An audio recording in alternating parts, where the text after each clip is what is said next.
Hey guys, real quick, I want to do a little sound file on the Triad Killer. It's a goose call we offer here at BSCC.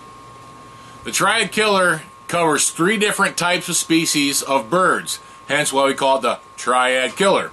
The Triad Killer is mainly a specklebelly call, but it also can be used for snow geese and really good for sandhill cranes. The way you present the air and the sounds you make into the call will change what comes out of the call, obviously, and that's how you get the different tones and sounds that you're looking for all 3 species. So I'm going to demonstrate all the sounds the Triad Killer makes, and then I'm going to try to show you guys a little bit how to do it, and then mainly how it sounds.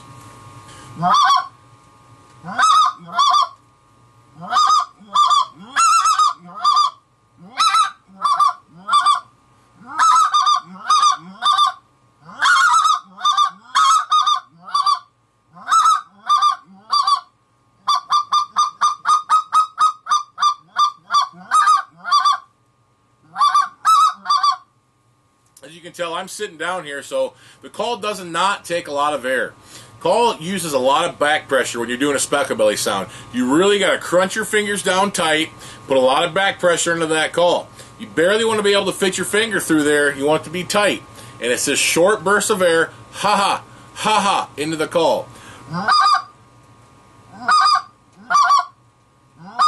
Ha-ha, ha-ha. There's more air and less air. It makes it higher pitch and louder, or a little bit lower pitch and softer. Ha-ha, ha-ha, ha-ha, ha-ha.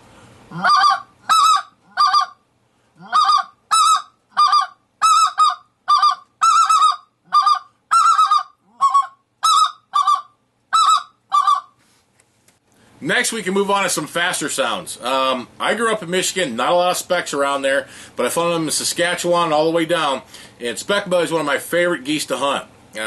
They're smart, they're wary birds, but man, are they fun to shoot, and they're probably the best table fare there is. So this call is very easy to blow, as in it does not take a lot of air. It does take technique though, like blowing a short reed call or duck call or whatever. There is certain technique that needs to be done. But because of the easeability to blow, you can get very fast with it and very aggressive, and you can get very loud too. The more air you push, the louder it's going to be, but the more air you push, you're going to have to move your hands away a little bit or it's going to squeak out on you.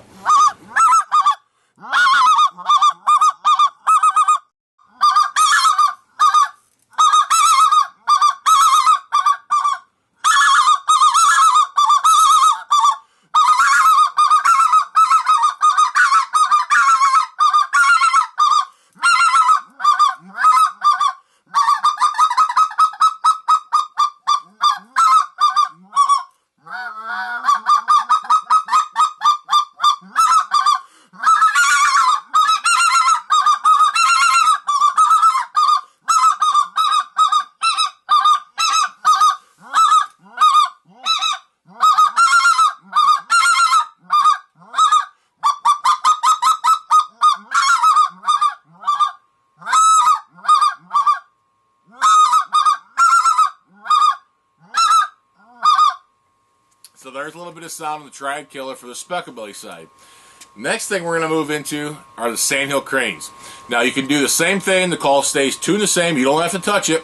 It's different kind of back pressure, and you blow into the cup of your hand.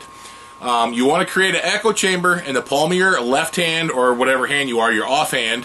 Create an echo chamber in there, and you're going to open this. You're going to hold this a lot more open. Let the sound come out, but create an echo chamber in the other hand. I like to use the back of my throat. Kind of like you're rolling your tongue. Some guys use the tip of their tongue. I preferably use the back because it's like blowing a short reed, goose call, or duck call. I like the tip of my tongue to be the anchor. Keep that behind my bottom teeth. So I use the back of my throat and the back of my tongue by going into the call. I know it sounds weird, but that's how it works.